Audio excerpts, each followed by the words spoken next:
There were 6 dolls to be taken up and dressed every morning, for Beth was still a child and loved her pets as well as ever. Not one whole or handsome one among them. All were outcasts till Beth took them in, for when her sisters outgrew these idols, they passed to her. Beth cherished them all the more tenderly for that very reason, and set up a hospital for infirm dolls. No pins were ever stuck into their cotton vitals, no harsh words or blows were ever given them. No neglect ever saddened the heart of the most repulsive, but all were fed and clothed, nursed and caressed, with an affection which never failed. Louisa May Alcott, Little Women, Chapter 4. I've always loved my dolls, specifically my American Girl dolls. You might say as a child I was a little obsessed with American Girl dolls. Still am, but perhaps not as much so as when I was younger. But this is another way that I most definitely relate to Beth, as she also loved and cared for her dolls immensely. So in honor of Beth March and in honor of the Little Women collaboration that I am doing with Dixie of Dixie DIY, Melissa of Hat to Hem, and Elise of Well Dressed Historian, I will be restoring this antique Victorian doll and making her a dress. Very much like the dolls that Beth March is described as having in Little Women, my doll is also a little broken. She is missing one of her arms. That arm is a little loose, and the china head bust is also a little broken. But she was a pretty good price. As you can see, I only spent $22 on her. She came with this very crudely made pink dress that just doesn't go with her time period at all. Honestly, I think the person who was selling her made it to hide how broken she was. I'm about to fix that. She needs a dress that makes her feel pretty, shows off her lovely little boots that she has there on her leg, and fits her time period better. So I'm going to make her dress from the 1860s. Now please allow me to give you an incredibly brief history of China head dolls. China dolls first began to appear in the 18th century, but they were really rare. But then Germany started to produce their own fine china, so by the first part of the 19th century, about 1830 to give a more exact date, China head dolls became far more common in Europe and America. Some of these China head dolls could have been fashion dolls, showcasing the latest styles from Europe to the American consumer, but a lot of these dolls were just toys for children. Now, how did I deduce that my doll is from the 1860s? Well, I couldn't find any markings on this doll, and that is rather common, as many factories were just making doll parts and not the whole doll, so they didn't put any marks on them. So that does make these dolls hard to date, but not impossible. One of the main ways to date these dolls is the hairstyle on the head of the China doll, which is very helpful as they were always made to have a fashionable hairstyle. So looking at my doll's hairstyle and of photos of other dolls that are obviously from the 1860s, I can deduce that this doll was made in the 1860s. So since I decided that my doll is from the 1860s, I want to make her a style of dress that would be appropriate for her original time period. So I did some research into what my doll's dress should look like, and I realized that it is not a new thing to dress like your doll. In fact, it makes so much sense. A whole lot of sense, because when a child has a new dress made, what do you do with the scraps of leftover fabric? Make a matching dress for your doll, of course. So I decided to do this very historical thing of using scraps to make a doll dress, and I went into my scrap pile and I found some fabric that I had used to make one of my very first 1860s style dresses years ago, and I decided that it would work for my doll's dress.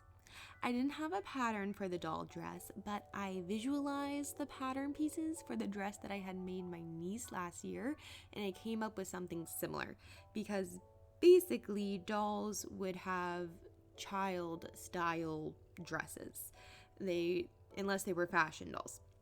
If they were just a child's toy, they were going to be dressed like a child rather than an adult. Here you can see how I've laid out the patterns and pins just a little bit, and then I'm beginning to cut that out. Of course, the dress is going to have a bodice and a skirt, and also is going to have a shoulder band or yoke, and it's going to have a waistband and sleeves, which you can kind of see laid out here. And then, of course, we had to have a fitting with our doll. I actually just realized I don't think I've named this doll yet. So if you have suggestions for what this doll should be named, please let me know down in the comments.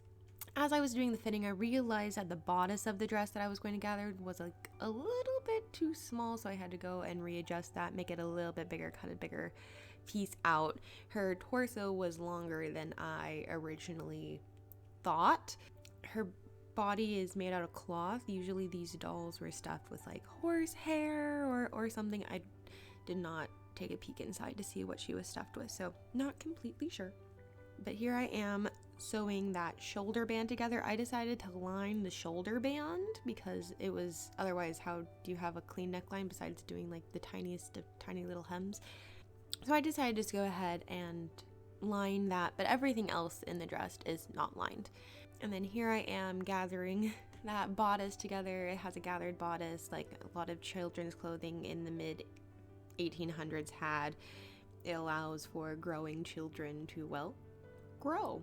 And you can just kind of let out the gathers and, you know, hope that they are, still fit into their clothing that you made with just a few alterations instead of having to make a whole new garment.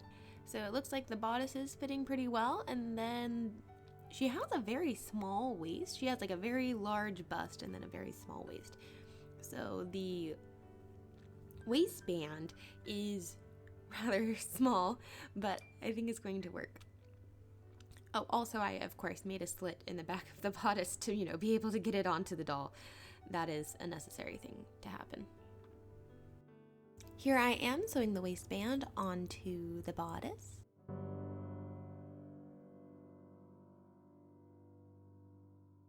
Now it is time to attach the sleeves. I made these sleeves in the pagoda style, which is a very nice open draping like sleeve that was very popular in the early 1860s. A lot of times children's outfits did not have these because you could imagine a child with a large drapey sleeve is just going to be very messy and possibly dangerous. But also, as you can see in that illustration from Godey's Lady's book, children did have pagoda sleeves, usually just on nicer dresses. But for the doll, I decided I wanted to have those, especially with her arms being as fragile as they are. I didn't want to have to do something that was more constricting upon them. So we have a version of the pagoda sleeve, if you will. I tried to sew it in by machine, and it really didn't work because it's just so small. So I'm sewing the sleeves in by hand, and I'm using a back stitch because I want it to be nice and strong.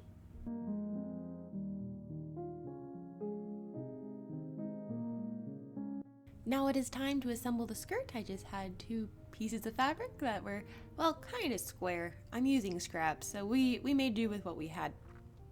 And then just sewed those together. And of course I put a gathering stitch across the top because I will be gathering the skirt later. I then went ahead and did a hem. Thankfully this is a doll, so I don't have to worry too much about how short or long the dress is. Especially since it's like a child's dress, it's supposed to like come to about the knee. So I hemmed it to be about there for her. And then it's time to gather it. And then I'm going to attach it to the waistband.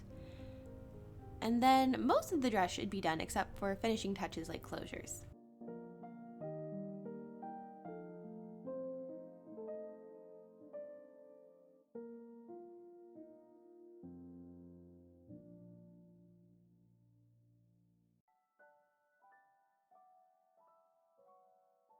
I am very happy with how this dress is looking so far.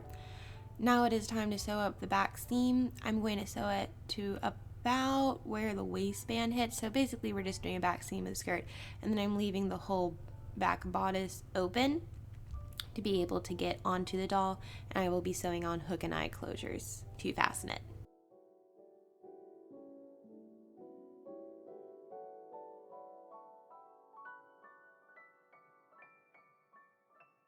Now, before I put the dress on the doll, I did mention at the beginning she is a little broken. Some of the things I can't fix, like her missing hand, but I can make her arm a little bit more secure. It was like almost about to fall off, and it was really the dress that she was wearing, that pink one, that was like holding it on, and I didn't realize it till I took the pink dress off. So I'm going to just do a few nice quick stitches to kind of secure that arm a little bit more, because I don't want it to like fall off and, well, break, because she only has one good arm. And of course, Lucky felt the need to sit in the lap of this doll, so I let her for just a moment because it was really cute. Now on her arm, where she is missing the hand, the china part was almost detaching from the cloth part, so I didn't want to like glue it or anything, so I just kind of did a bandage and then tied it around to, well, secure the two of them together, more or less, so she has a little bit of a splint. She has visited the doll hospital and has been patched up now. So this was the before, and this is after. I am very happy with how this project turned out. I have been meaning to do this forever. I've had her for years, and I've been meaning to make her a proper dress, and I'm so happy that I finally just went ahead and did it. Now, if you enjoyed this video, please let me know down in the comments, and let me know if you would like to see a makeover of Helen sometime in the future. Again, thank you so much for watching, and until next time, stay creative.